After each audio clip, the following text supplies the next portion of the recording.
for choosing Chain Link Theater. We invite you to sit back and relax in the comfort of your car, or gym, or wherever you are. Please remember that talking is permitted during the feature, as that is literally the entire point of the show. So please, turn up your cell phones, grab your own snack, and hold on to your butts. Your feature presentation begins now!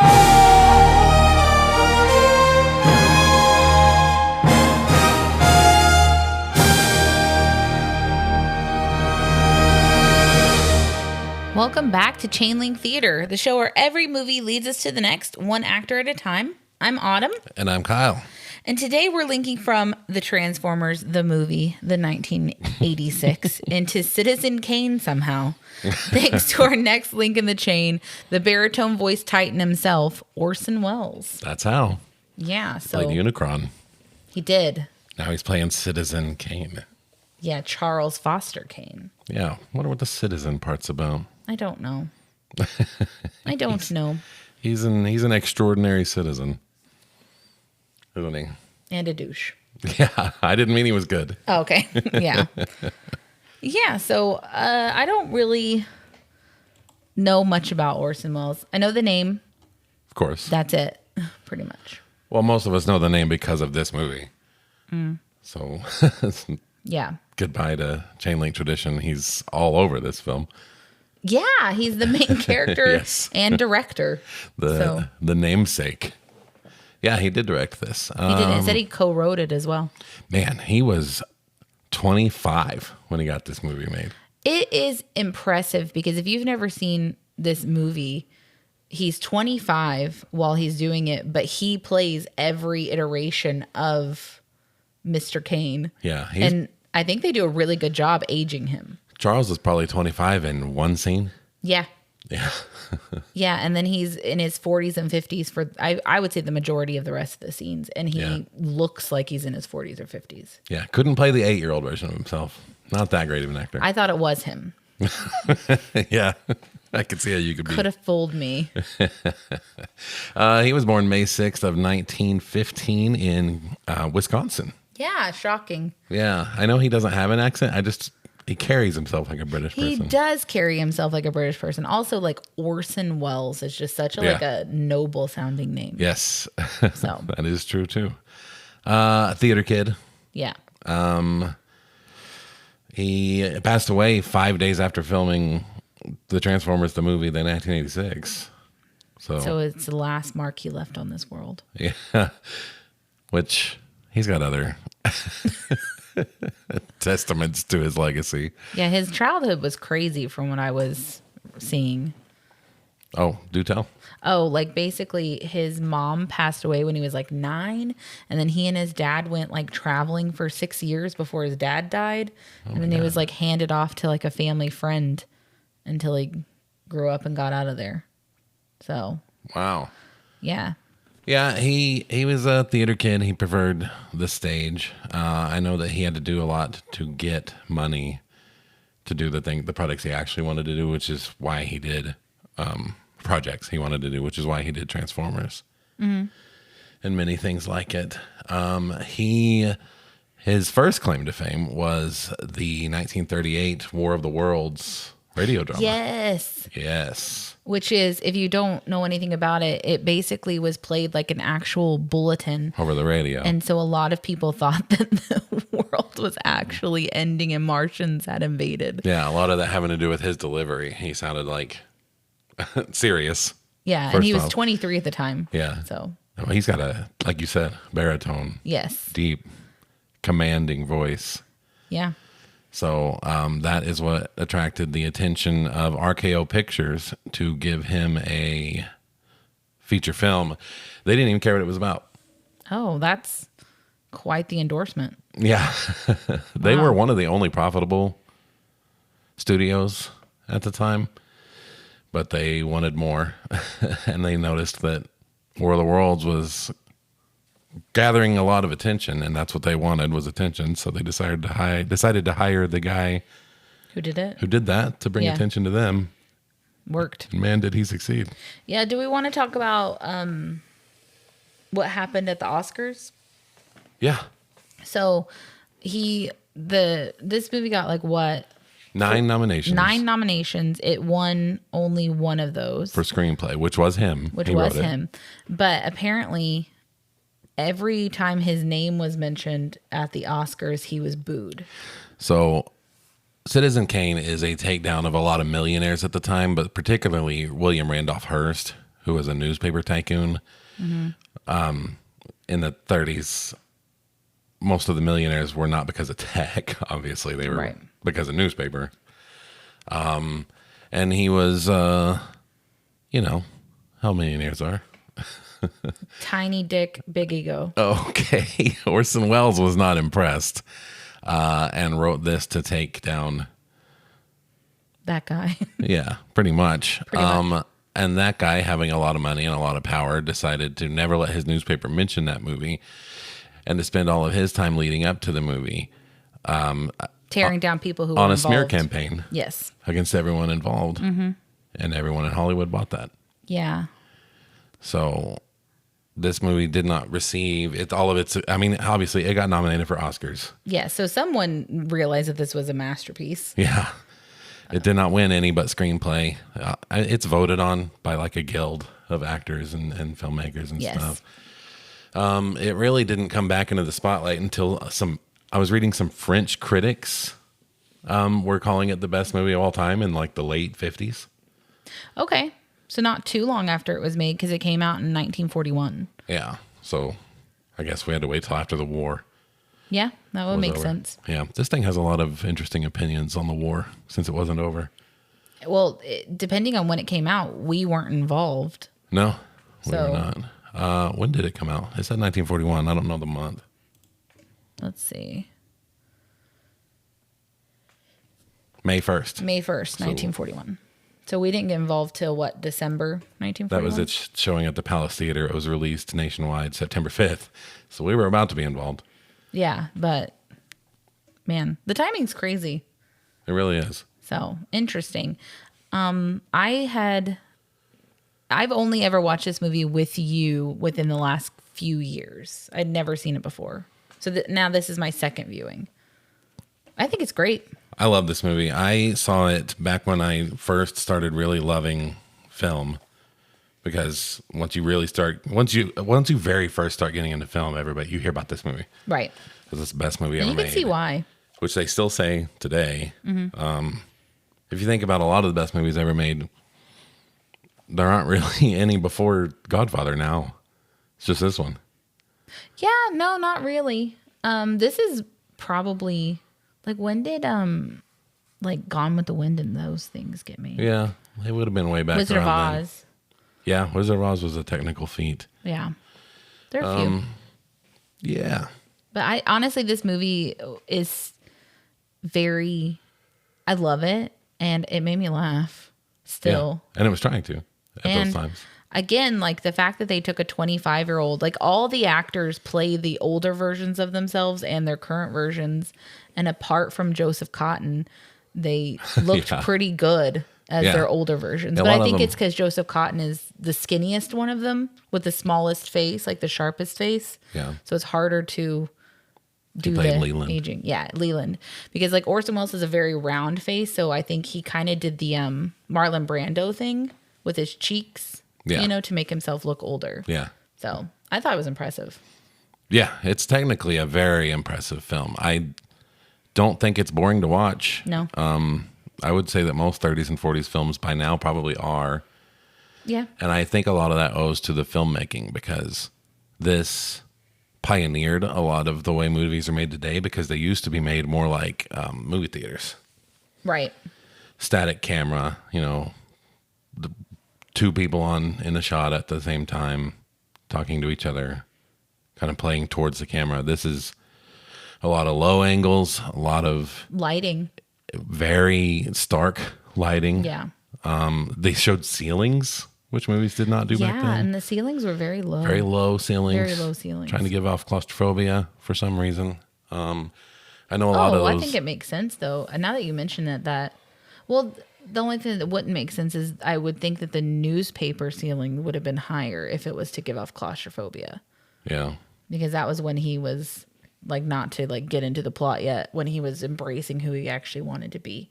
Yeah. The ceiling at the end of the movie was super low too, and that one would make sense if it was claustrophobia. Yeah. I know that they achieved a lot of these angles by cutting holes into the floor because 30s cameras really are Interesting. huge. Yeah. Yeah. Okay, that's cool. So they filmed in inside actual buildings, lit them with natural light, and just dug holes into the floor to get the camera as low as possible.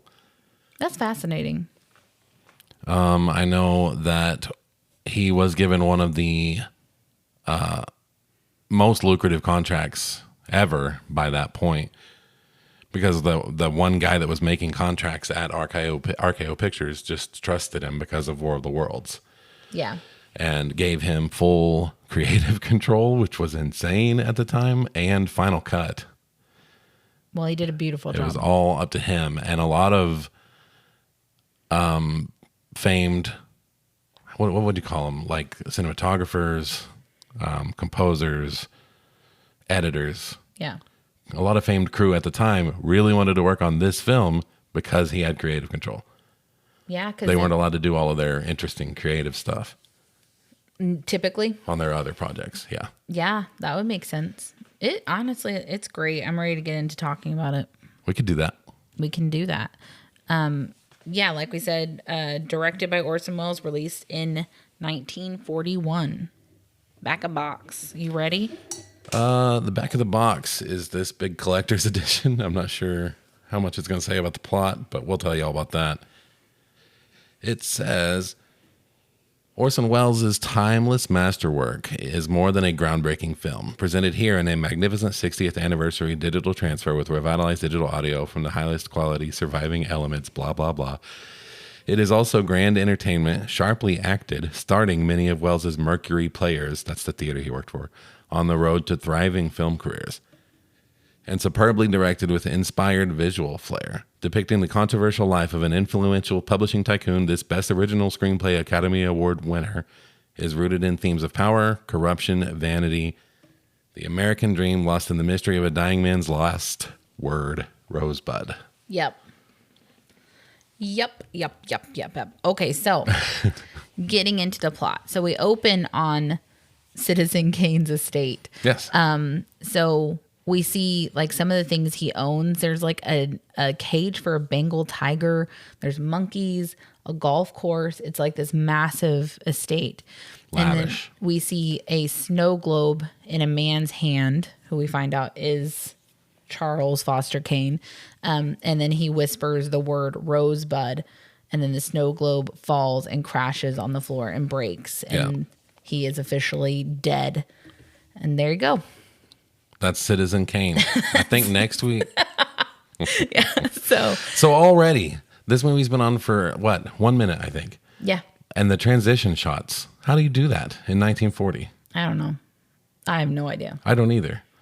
They already have, they have shots fading into other ones, which was almost unheard of at the time. It wasn't unheard of, but it was never put together like this. Right. Like you even have it transitioning from the shot of the estate and then snow starts falling across. Wasn't in that shot. It was transitioned.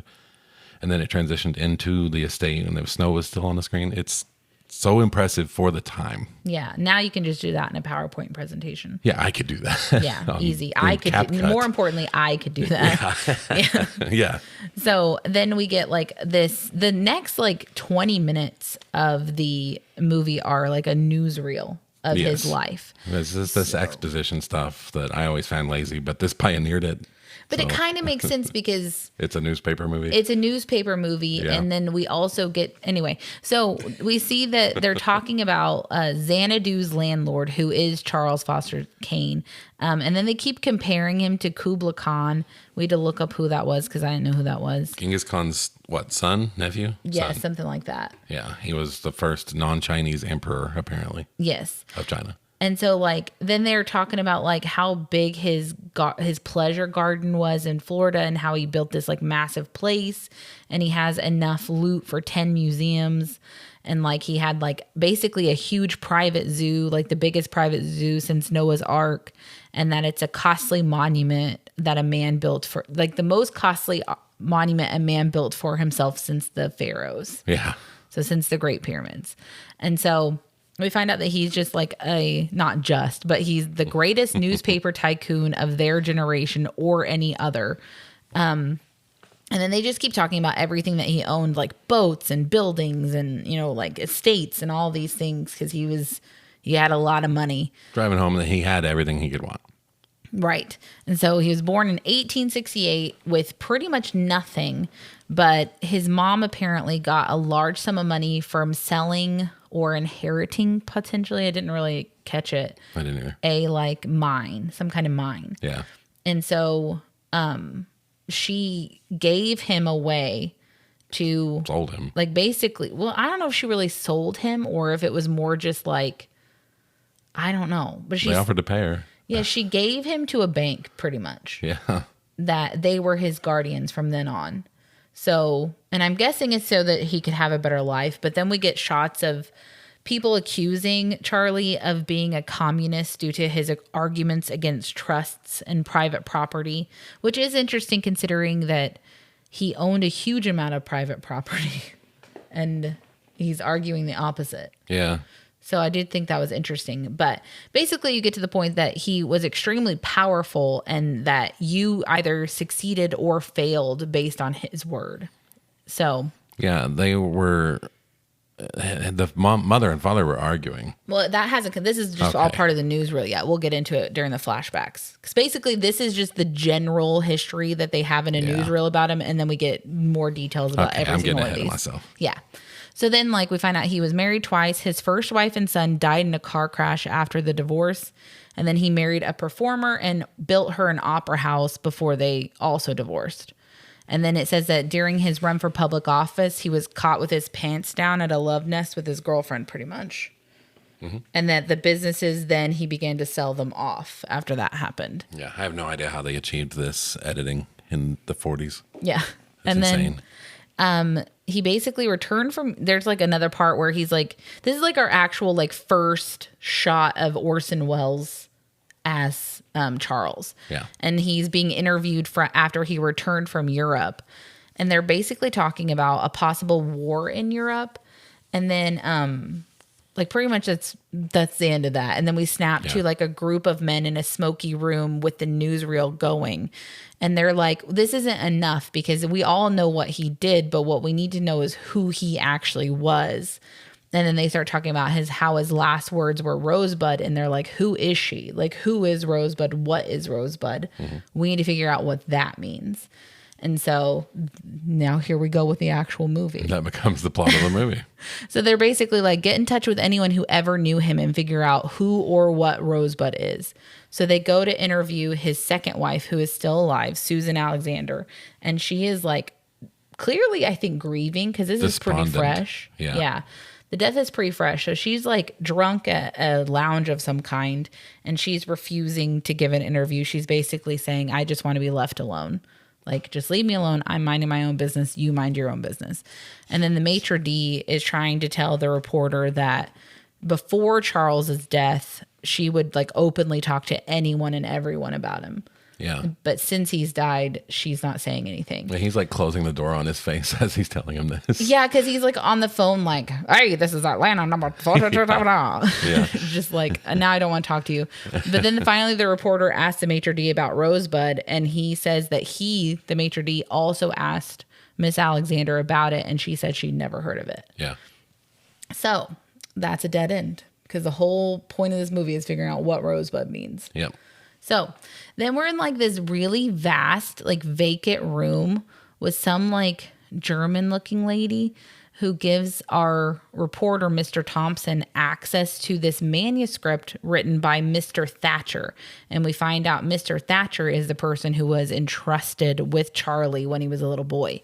So we get to see Charles's mother signing away her rights, despite the father's protests in the background. And then the mother is just, giving custody of her kid to a bank.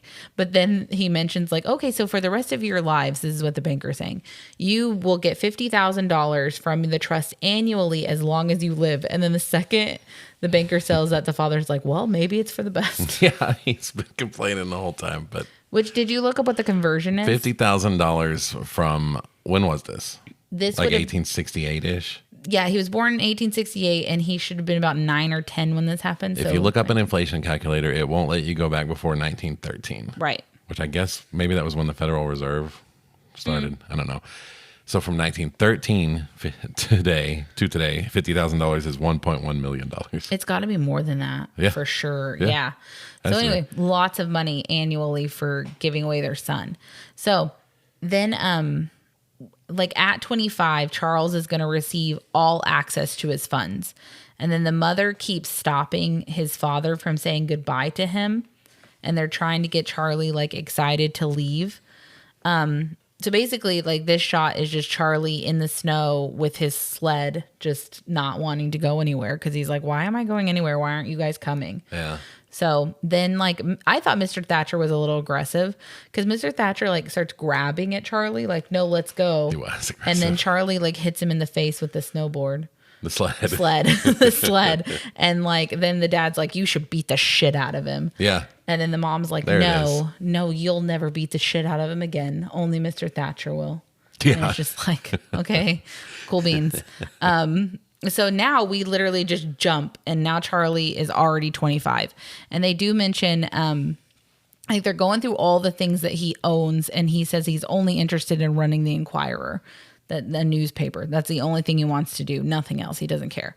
And so they also mentioned that he's been kicked out of multiple universities at this point. Yeah. And so is his best friend Leland. Like, they just went to like Yale, Harvard, like, what's it called? Oxford? Yes. Like all the places together. All of them you've Cambridge, heard of. all of them. Yeah. But like, so this just opens with, he's basically talking, I think, to Mr. Thatcher, and Mr. Thatcher is arguing with Charlie about the articles he's running. And he's running articles opposed to like public transport something or other. And then Mr. Thatcher's like, you own stock in that company that you're slandering in your newspaper, so maybe you should stop.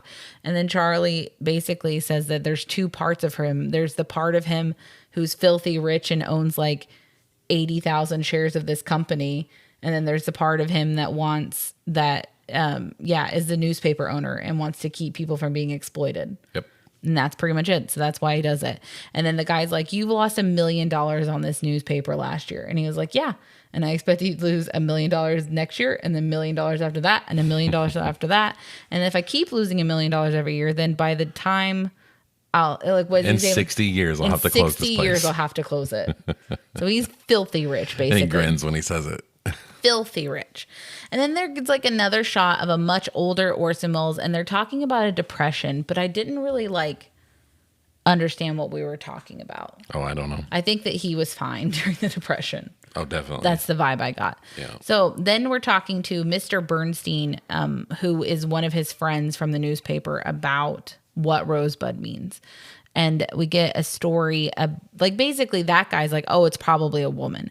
And the newspaper's like, well, but we would have heard if he had another lover at this point. Yeah. And why would you talk about some random girl as your last word? And this guy's basically like, there was this real hot piece of ass on a ferry when I was a teenager, and I think about her every day. It's been 50 years. Never talked to her, never saw her again, but I think about her every day. Weirdo. It's just like, okay, all right. But like, and then we find out that Mr. Bernstein didn't like Thatcher at all, and he called him the biggest fool he ever met. So basically he's telling the newspaper guy, like, oh, don't believe any of the shit you read in the biography, Thatcher's biography. He doesn't know anything. So, and then he says it's easy to be rich, and that's why Thatcher's an idiot. And then he recommends that the reporter go see Mr. Leland, who's his best friend. So Mr. Leland was with Bernstein and Citizen Kane when they took over the Inquirer. So now we're getting like the first day actually walking into the Inquirer after he purchased it. Oh, yeah. Well, not purchased it. I guess he already owned it. He just took over. Took over. Yeah. I also looked up $1 million from 1913 to now, and that's $33 million. Holy shiza. Yeah. Okay. Wow. Filthy That rich. he's just losing, hemorrhaging, and he's just like, That's fine. it's fine. It's fine. Yeah. But then like, so we get to the newspaper and the editor-in-chief is named Mr. Carter, and basically they're going over like what the plans are now that Charlie is going to be working there, and Charlie just moves into the office.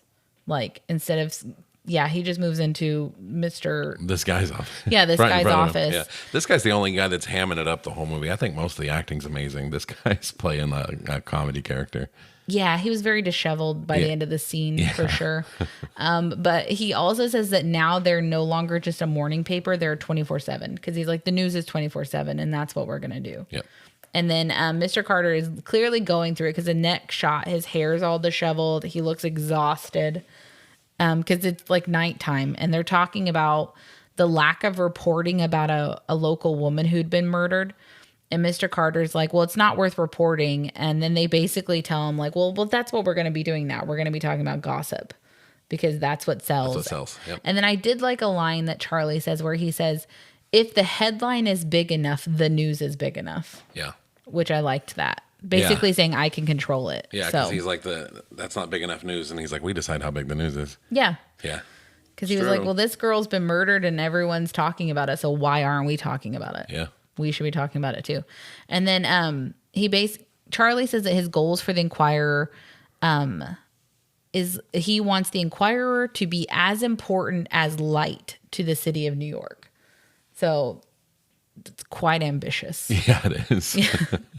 And he says he wants to make an honest paper with no special interests. And he like puts it in a letter that he handwrites in the paper, and then they put it on the front page. And Leland keeps a copy of it for future reference. Yeah, he calls them principles. Yes.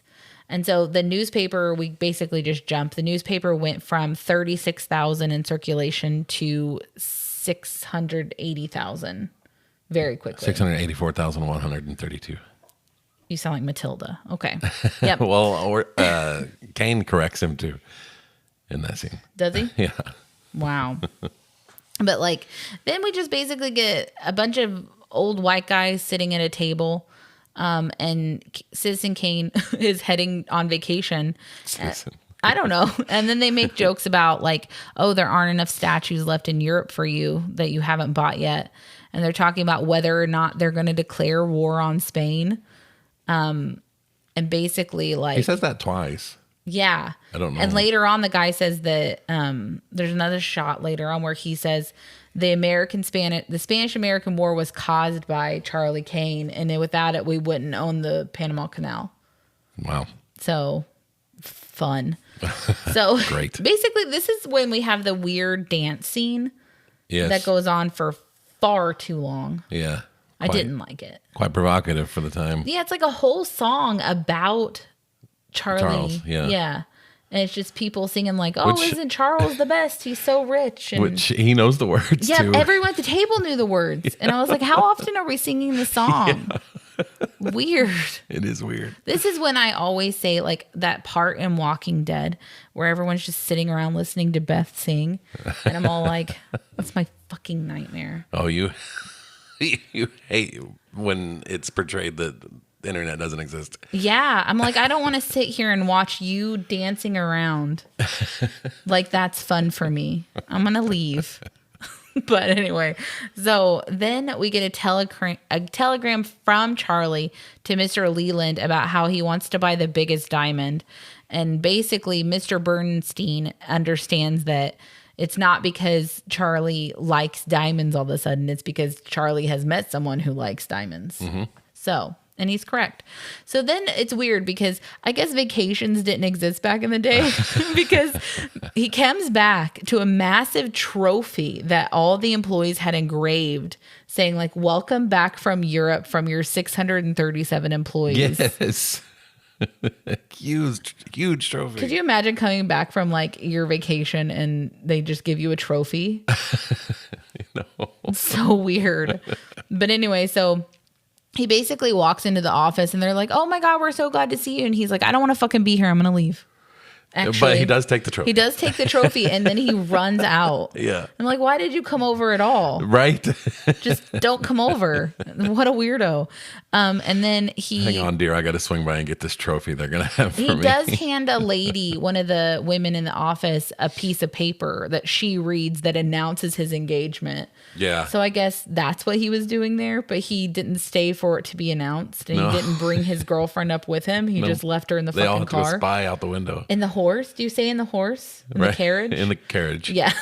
She just left her out there. Yeah. And she's the niece of the president. So that's interesting. I guess. And then we're like talking to Mr. Leland now. And all the aging has been great until Mr. Leland. Like I said earlier, I think that Joseph Cotton is just too angular faced and too skinny to do the same thing that the other men were able to do. Yeah, he's wearing a visor too. Yeah, he just looked I like think him trying to look old, but They must have had like a bald cap on him to show the hair thinning, and Yeah. they couldn't get the wig line to look right. Yeah, I think that maybe we needed to like cotton ball his cheeks or something. Or, Whatever they did to Orson. Yeah.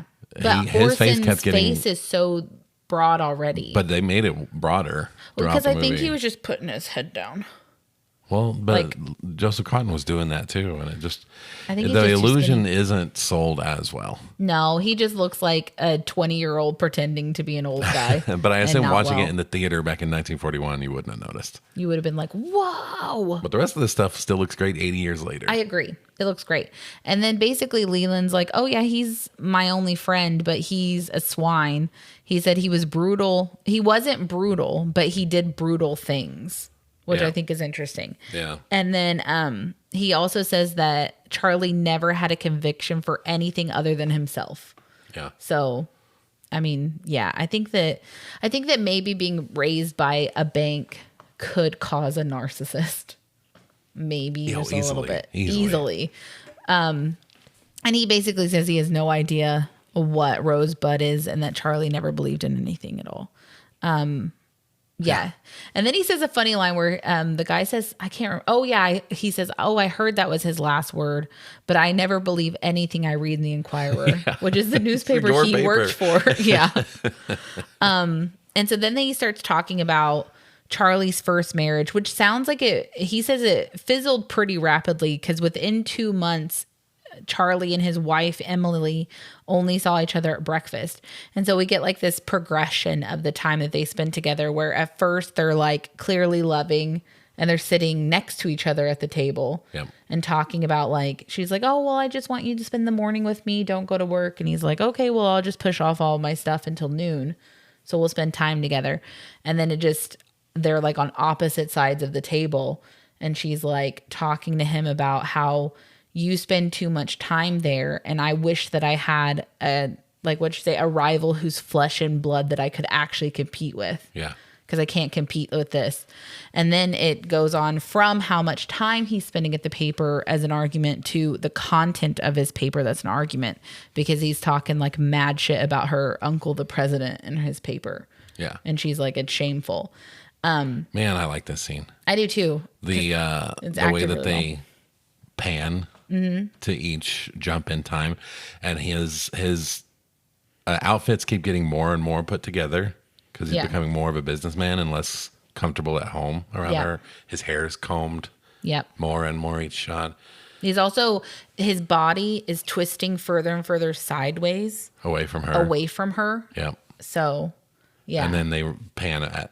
And her I don't know. outfits are getting the same too, because Yeah. when the first shot, she's basically in a robe talking to him. And by Yep. the last one, she's like fully dressed Yeah. at breakfast because It's neither cool. one of them are comfortable. And then that last shot, they pan out to reveal that they're clear across an 8-foot long table from each Yeah. other. Like Batman. Yeah. Which I doubt that any movie had done that yet at the time. I thought it was great. And then she basically, one of her complaints is that Mr. Bernstein's, which I guess Bernstein, but it just reminds me of the Bernstein Bears. So it's Yeah. really hard to say it the right way. Whichever. But like his gift for their baby is tacky. And she's like, so I'm going to get rid of it. And then Charlie's like, but he's going to be in the room sometime, so you can't get rid of it. And she's just like, well, I don't understand why he needs to see our baby.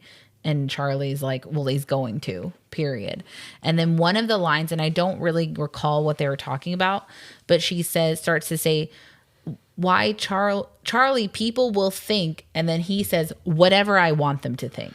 Yeah, that's the beginning of that line. You didn't miss anything. Okay, yeah. Yeah, it's just right after the cut. Because the aggression and the coldness coming off of him with that line was just so kind of freaky. Yeah, it So was. I loved it, though. It was great acting. He's evolved a lot, or de-evolved as a character. Yeah, he already. basically has in everything this he scene. wants and realizes that it's not enough. Yeah. No, it's never enough. Yeah. So then Leland says that Charlie didn't have any love to give, and that when he meets his second wife, he describes her as a cross-section of the American public. I don't know what the fuck that means. I don't know. I don't know what that means.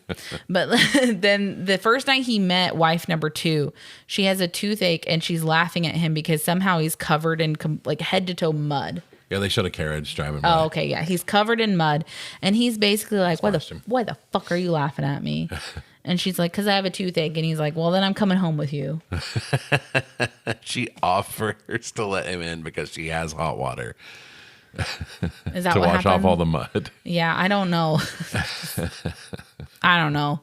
And then he shuts the door to her room immediately, and then she opens it back up because she's like, no, my landlady doesn't like me having men in here, because it's like a boarding house kind of a thing. Yeah. Which, I mean, for the time makes sense. And then he like wiggles his ears for her, and then they start making shadow puppets together. He doesn't, though. He goes, what about this? And she's like, what are you doing? And he's like, I'm wiggling my ears. It took me 2 years to learn this. It shows him and he's not wiggling his ear. He's trying. He is trying. It's like me when I try to do the eyebrow thing. The one eyebrow thing, yeah. Am I doing it? No, you're not doing okay. it. It feels like I'm doing it. You can't. Then she says something about, I think that he's attracted to her because she does not know who he is. Yeah, he says as much. Yeah. Yeah. Basically, like, he's like, you don't know who I am. And she's like, no, I have no idea. And I think that gave him a little bit of freedom for a second. Yeah, he's like, wait, you like me without knowing who I am? Yeah. Yep. But he is also dressed very richly. So he's fancy. So she knows that has money. Somebody. But, and then like, he basically says that he met her because he was on his way to a warehouse that he had all of his mother's possessions moved to. So he was going to just go to the warehouse that night and look through them, which I thought was interesting. Yeah. So then he says she's 22, and he's clearly in his 50s. So I don't like it. I don't like it. And then they talk about her dreams, and she says she wants to be a singer, and then he gets her to sing for him because somehow her toothache is gone. Yeah. I guess laughing and shadow puppets is all you need. Like, apparently. Okay. She says it's gone. Yeah, she says it's gone. So she goes They've and done plays nothing for him. for it. And then we get that he's running for governor of the state of New York, and he's running as a liberal and the friend of the working man. And then we get to see his first wife did not die yet. And their son during his speech, and he wants to prosecute boss man Jim W. Geddes, who's his opponent. Yeah. Because apparently he's like corrupt. Yeah. And then the son asks if he's governor yet. Yeah, so you clearly don't know. So you're telling me that your uncle is president of the United States. Your dad is running for governor. You're like 10 years old. How do you not understand the basic concepts of how an election works? Right. He's up there making promises. Governors don't make promises, they break them. Yeah, no, you make all your promises while you're running. Yeah. And then everything changes. Then you break them afterward. Yeah. The set looks massive. I bet it wasn't does. really. It looks Probably huge. some sort of camera trickery. Yeah. And it's very like, I don't know. It felt cold. It didn't feel like he was a good guy. It felt like he was oppressive. It comes off like the Reich speeches. Yes, it Yeah. does. It's Yeah. very like, There's a huge portrait of him behind him. which I thought was interesting because the portrait of him behind him looked far older than him. I think it's at just that the time. face he's making. I guess so, because it's on the cover. These are not the two men. Like, they're not the same age versions, in my opinion. I think they are. I think it's just That's the also a face. terrible fucking picture to put up It as your is. photo. But anyway. It's a very 1984 Big Brother Yeah. look. So then the speech is over and Emily sends their son home separately. And while that happens, he's like, wait, why are you not going home with, I don't know his name, but I don't know his name at all. And then she's like, okay, well, I'm going to this address. And she reads the address of his girlfriend's house. Yeah. And she's like, come or don't come, but that's where I'm going. Yeah. And he's all like, 185 okay. West 74th Street, and his eyes flash. And this is where the fuck? gaslighting starts, because they're walking in the door or about to knock on the door of the house that Susan lives at. And he says, I had no idea you had such a flair for melodramatics, Emily. Yeah. And it's like, you're cheating. Shut the fuck up. You just got caught, asshole. Like, why are you acting like I'm being dramatic? Anyway, sorry. That pisses me off. And honestly, Emily handles this entire situation with such grace like that I could never do. Yeah. Like I would just punch you probably in the face. Okay. So they get to the apartment, and boss man. I keep wanting to call him boss man, but it's just boss. Yeah. So boss man Jim W. Geddes. Oh, you did it again. Yeah. He found out about Susan Alexander, and he's the one who sent Emily the information. So he's basically blackmailing Charlie into dropping out of the race, or I will expose the scandal. Yeah. So that's the entire situation. And then like Susan's an idiot because she's not reading this room. She keeps like physically touching Charlie while his wife is standing here. Yeah. And I'm just like, shouldn't you just be pretending like you don't know who he is at this point? Or just be like, oh no, we're just friends or whatever. But no, she keeps like touching him intimately. And then Emily's basically like, well, okay, well, Charlie, you only have one decision to make, which is drop out of the race because this is a scandal. Like, we're not doing this. And then she asks him, like, are you coming home? And he's like, nope, I'm going to stay with Susan. And then she just walks out. And honestly, I love Emily. Yeah. She's just a strong, poised, confident woman. And she's just like, okay. Queen energy. I could never. But anyway, so. Yes, you could. Yeah, I would hope I could. I hope I'm never in this situation. But I don't know. But you also see those videos on YouTube where like remember back in the day where that one woman hit that one guy with her car like 5 times in a circle? No. You understand why that happens sometimes. Okay. You know? I don't know this. Oh, okay. Yeah. So then basically he refuses to drop out, and then the story runs in the paper about the love nest and his girlfriend. And somehow that's enough for him to lose, which I don't understand. I guess that I just don't get why it necessarily mattered. If you thought that this person was the best person for the job, as opposed to someone you're calling boss Jim Geddes, the corrupt guy. So why are we going to vote for him just because Charlie Kane, the billionaire, is doing stuff Sleeping on around? Don't you think? Yeah, no duh.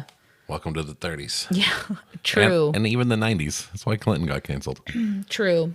Yeah. Yeah. Facts. And don't get me started. But then, because I think it's crazy that the whole Clinton thing, and then everyone acts like Monica Lewinsky's name is the one that got dragged through the mud. Yeah. When she wasn't the one who was married. Yeah. It's insane. Anyway, but so they ended up getting divorced, and then his paper runs like an article, instead of saying like Kane wins, they run the one that says fraud at the polls instead. Oh my God. So then Leland and Kane have a conversation, because I guess Leland's been upset for a while about the loss, and Leland's drunk at the time, and he tells Kane after like some banter about like, basically Leland's talking about like, because part of Kane's speech was that he was basically going to allow citizens to have the liberty that we're already granted. And Leland was all like, yeah, they already have that. They don't need that from you. So you're a bad person somehow. I don't know why Leland was so upset, if I'm honest. But he asks to be moved from the New York branch to the Chicago branch because he wants to get away from Kane. Yeah.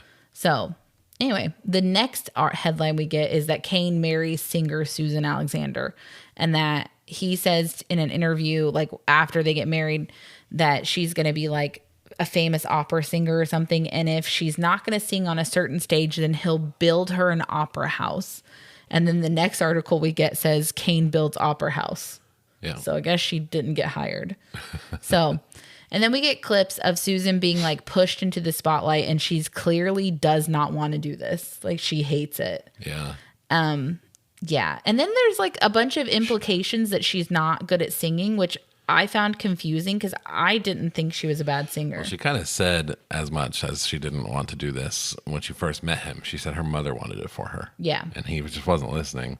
No, because I think he just got off on wanting someone famous like with him or something. I don't know. Or he wanted people to see like, oh, I own that piece of ass. I don't know. It was weird. Yeah, it was weird. And also, now, I don't think she's a bad singer either. To my ear, which I consider myself You somewhat are. You're versed really in good at music, it. She's hitting the pitch. I know. She keeps hitting it. And then her singer keeps being like, it's like this. Yeah, okay, Mr. Expert, you're 4 octaves lower than her. Yeah, and I'm just like, what is she supposed to do? Like, I thought she sounded great, and I was really confused why we were passing it off like she's shit. Yeah, I didn't understand that. I feel like we probably should have hired an actress who couldn't sing if we wanted to do this. Or at least could pretend to not sing. Yeah, well. because I thought she sounded great. Yeah. So anyway, at the Chicago Daily, they're waiting for Leland's review of Susan's like performance. And then Kane is in there and he goes in to talk to Leland about the article. And Leland is passed out, drunk, asleep on his typewriter.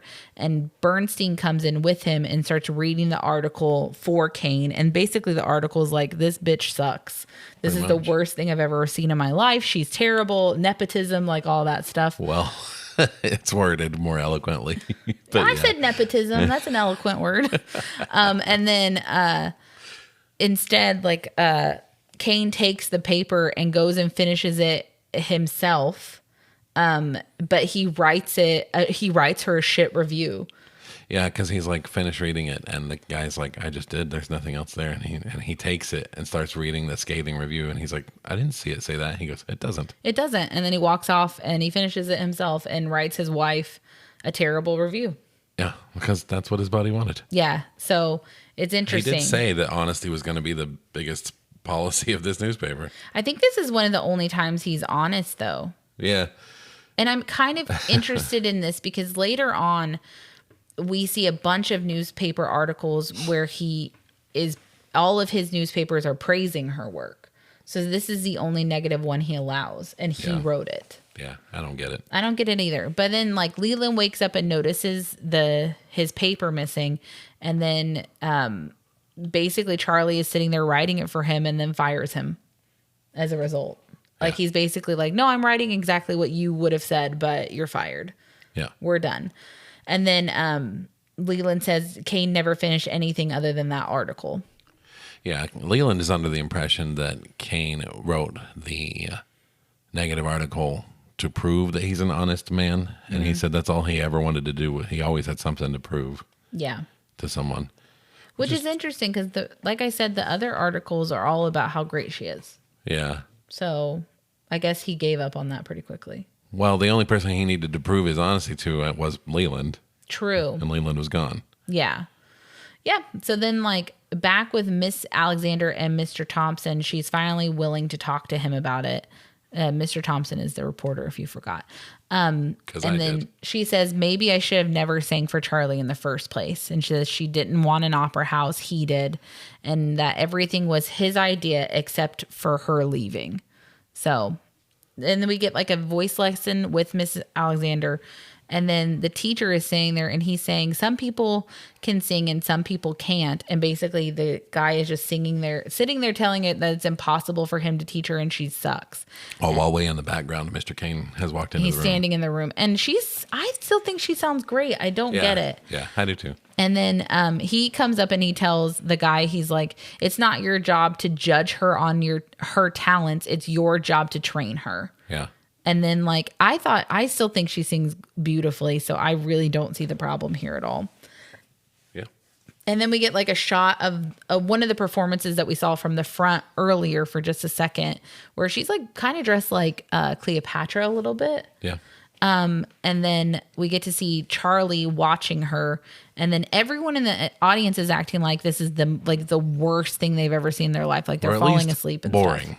Yeah, which it's the opera. If it's boring, then that's not her fault. It's whoever wrote the play. Yeah. So I thought she was doing I don't know. I still think she sounded great. But They're then, showing Bernstein falling asleep, and Leland is shredding the pamphlet. yeah, into a piece fan. by piece into a fan. So, like, I just didn't like it. I feel bad for her a lot. Yeah. But then, like, Charlie is the only one giving her a standing ovation by the end of the play, which the light is super stark because he's surrounded by darkness and there's only one light, like a little bit on Across his face. Yeah. And he looks pissed. So, Yeah. It kind of cracks me up when the light brightens more on him and then he just stops clapping. yeah, because and no one looks else is. And he's just kind of like, oh. like if you've ever seen okay. the Shia LaBeouf. Yes. I think Shia play. LaBeouf must have gotten it from this. Definitely. For sure. But like, then the next scene is Susan sitting on the floor, surrounded by papers telling her that she's shit. Well, no, actually, probably telling her that she's great, except for Leland's paper.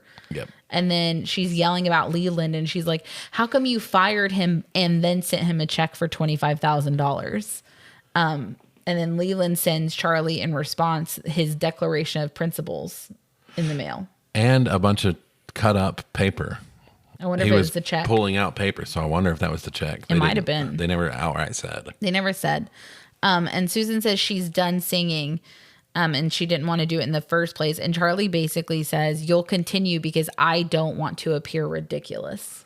Yeah, and she's like, "You don't want to appear ridiculous. You don't want to appear ridiculous."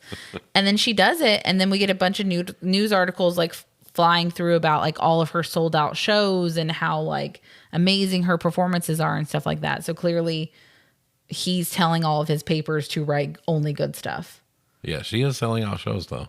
But I bet she's not. Yeah. So I bet he's buying shows. That's what I think. So anyway, then we get a shot of Susan in her room passed out on some kind of sleeping tonic. And then Charlie breaks into her room and we find out that she tried to kill herself.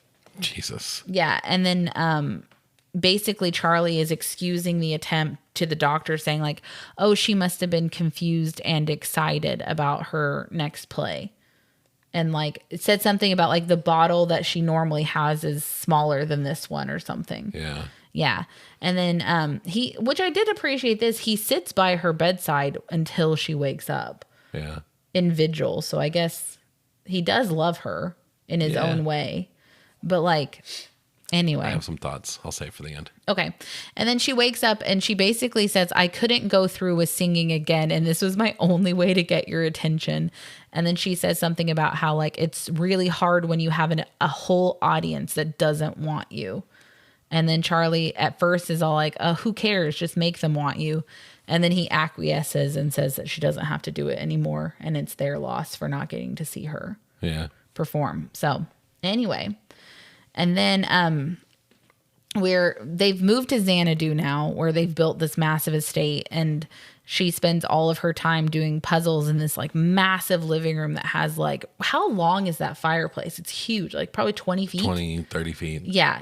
20-foot long, 30-foot long fireplace. It doesn't look nearly as long until he walks over to it. Yeah, like all stone. And then there's like one couch in the middle of the room. Like it looks like the weirdest place ever. It looks all concrete or marble. And yeah. And she doesn't know. He walks into the room and she says, "What time is it?" And he says 11:30. And this is in Florida. So she asks him, she says, "What time is it in New York?" And he's like, 11:30. Same time zone. Same time zone, babe. And then she's like, "Is it 11:30 in the morning or 11:30 at night?" Because I don't know the last time she's gone outside or something. She doesn't have any concept of time. Yeah, anything. Yeah. There's no windows in this shot. Nope, no windows in their living room. And then she says that she misses the city and that she doesn't want to live in a palace. And he says, "You always said you wanted to live in a palace." Yeah. And she's like, "I'm incredibly lonely." Basically. And then she says, he's like, "If you're lonely, there are like 30 people in our guest rooms right now that you could go hang out with."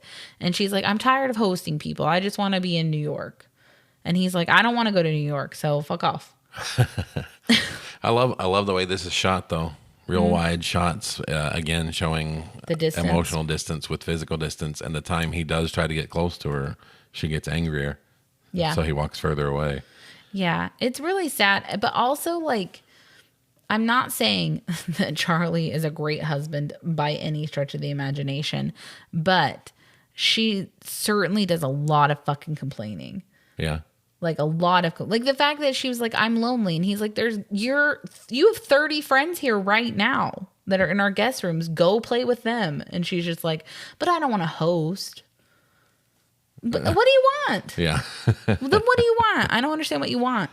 But then we see like a montage of her finishing like multiple jigsaw puzzles over the course of years.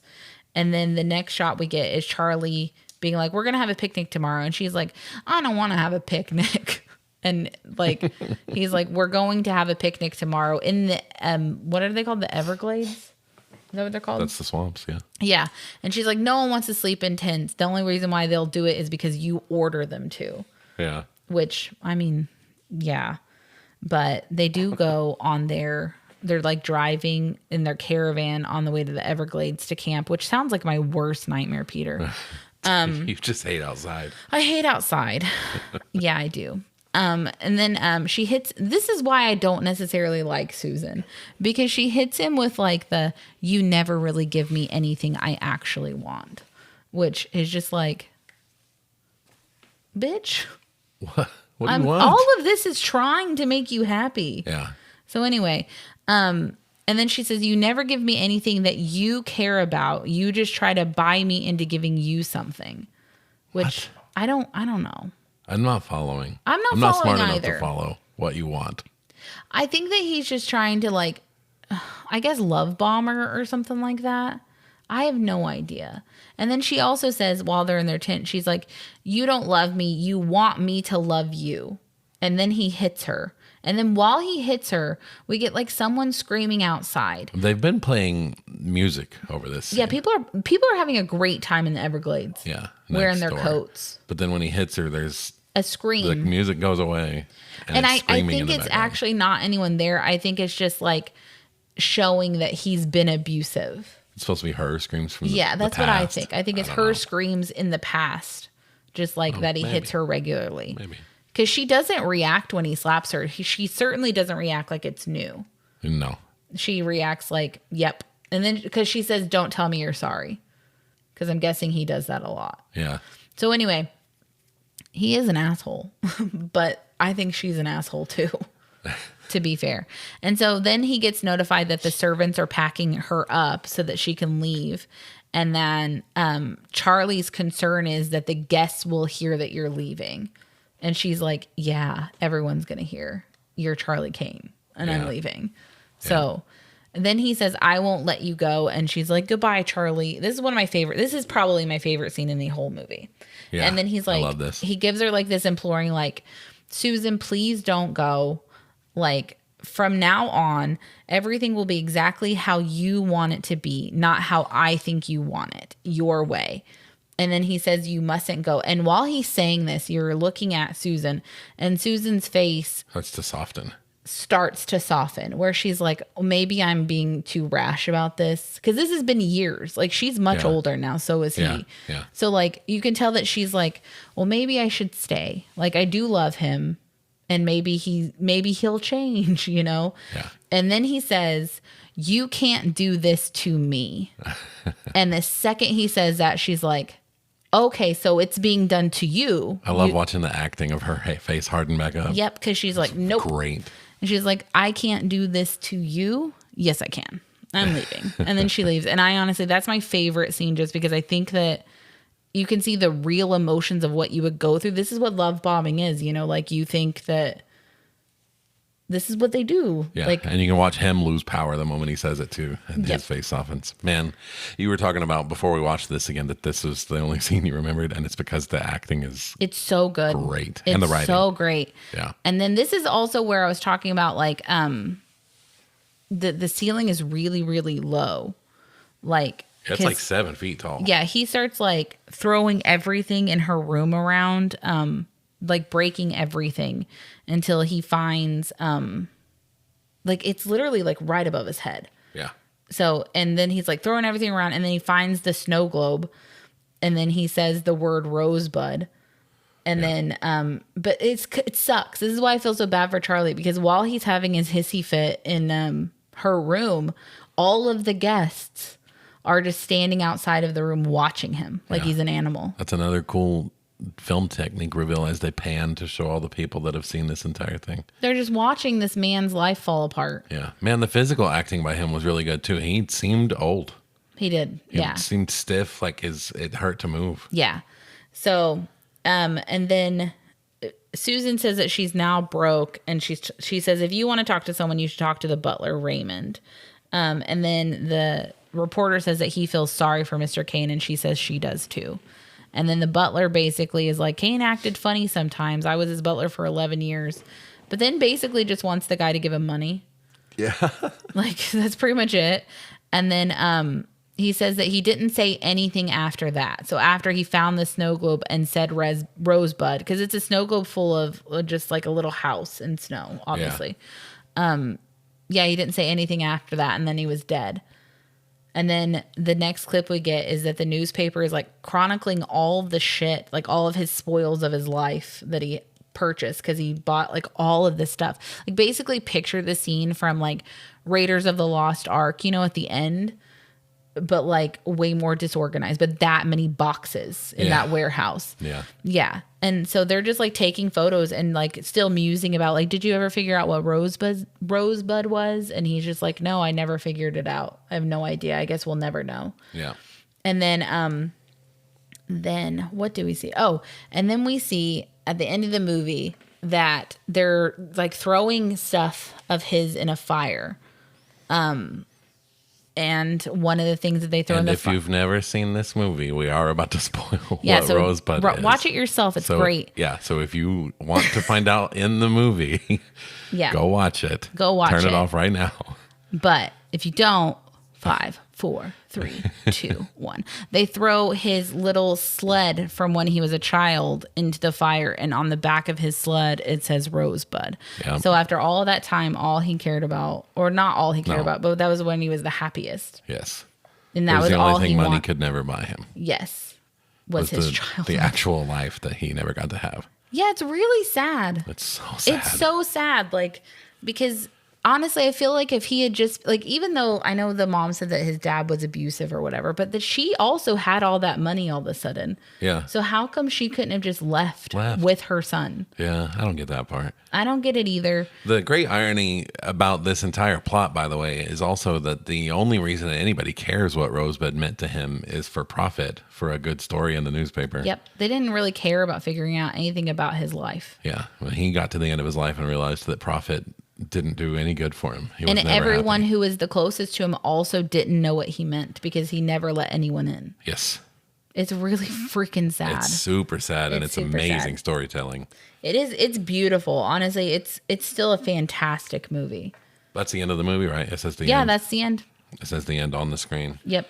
Man, I get why people say it's the best movie ever made. It's a masterclass in every single part of filmmaking. It really is. Honestly, like the fact that they only got screenplay is a travesty. Yeah. Because it is such a great movie.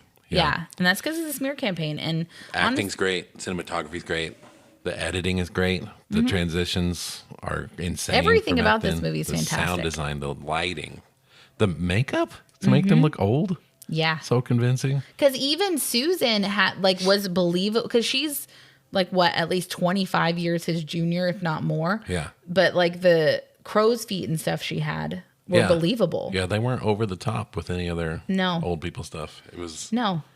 And it's a 25-year-old Orson Welles pretending to be a 70-year-old man. Yeah. And it's believable. Yeah. It's crazy. 85 years later. Yeah. It's still believable. It's great. Honestly, I still love this movie. If you've never seen it, I highly recommend you watch it. It is in black and white. It is in black and white, but it's so old that if you go through IMDb, just looking at all the actors, all of their little profile pictures are black and white. Yeah. Because they're all long gone. Yeah.